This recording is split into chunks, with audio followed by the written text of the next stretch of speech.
Despite not being entirely pleased with this unfortunate development, I took a moment to take in this eerie sight. I now stood at the top of a huge tree, and while not as tall as that famed Erd tree, this strange organism sure gave the sacred Axis Mundi a run for its runes. Far down below me, I spotted pavilions.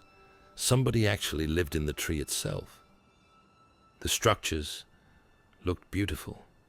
Surely this was the home of civilized and law-abiding noblemen who spent their days pondering morality and decency.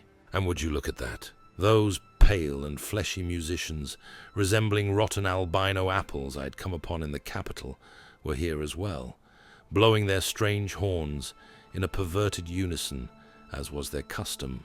I somehow had to get back to that god-awful land of snow and blizzards, gods be willing, and then find a way to burn those thorns keeping me from my throne. Well, you might not be surprised to hear that this ordeal turned out to be fairly tiresome.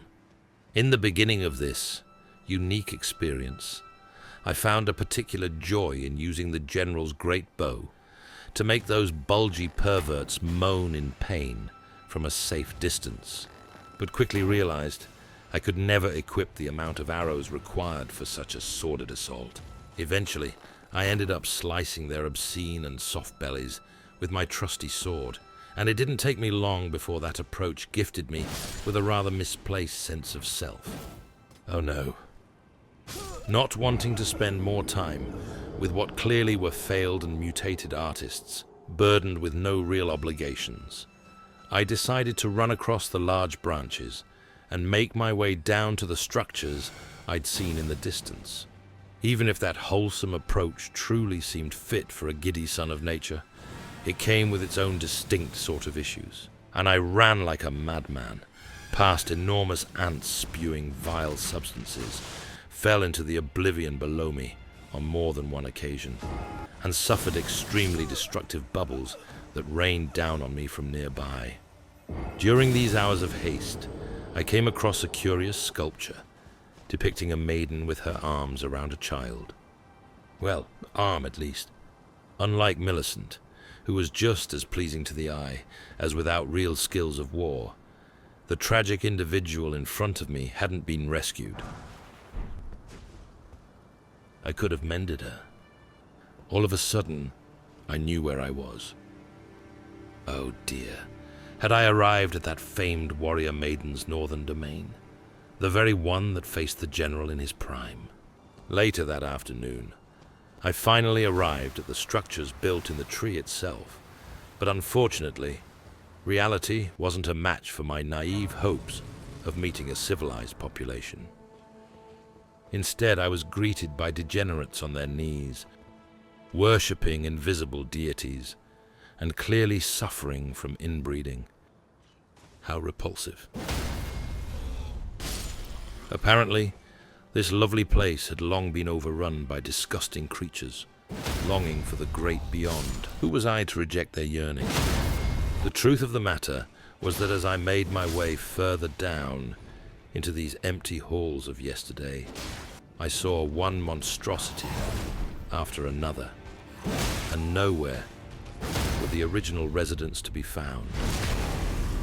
Well, eventually, I did encounter a couple of exceedingly bothersome wizards who wielded powerful magic in the form of great hammers.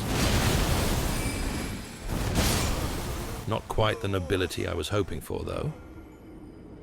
Upon reaching a great and open plaza, I was rudely greeted by an admittedly breathtaking knight, the first living creature I'd met, which might have actually been part of this beautiful settlement's original population. Alas, the knight turned out only to be pleasing in terms of aesthetic splendor, and made it quite clear that I wasn't welcome. I had seen this lump of meat adorned with shiny armor before, but where? Thankfully, the fight wasn't exceedingly difficult after all, even if that bothersome and clearly magical warrior was surprisingly nimble. Wait a moment, this was it. Now I realized where I'd seen this knight before. Way back, while sneaking through the secret garden of my mistress, full of enigmatic and damp scents of lust. I had faced an apparition protecting her innermost domain, and I happily took it upon myself to make the culprit responsible become an actual ghost. Taking a moment to gather my thoughts in the aftermath, I acknowledged that this particular obstacle might only be the beginning of my troubles, and decided to keep at it. But the thing about the lands between was this: every single time you thought you'd seen it all, you ended up being shaken to your core once more. It never stopped. It never ceased to amaze me and kept me perpetually on my guard. The beautiful but overgrown town recently traversed had only been a prologue to a significantly more glorious chapter, an outright rotten part of the tale, which I would soon come to regret bitterly.